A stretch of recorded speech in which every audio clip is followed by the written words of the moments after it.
You ask Tiger to solve.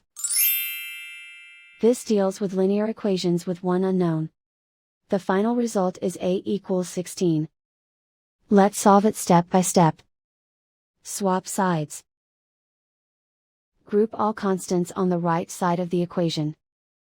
Subtract 2 from both sides. Simplify the arithmetic.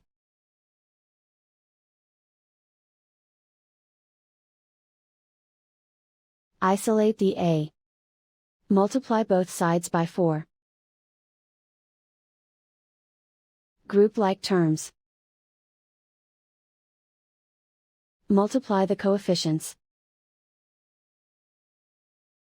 Simplify the fraction. Simplify the arithmetic. And so the final result is A equals 16.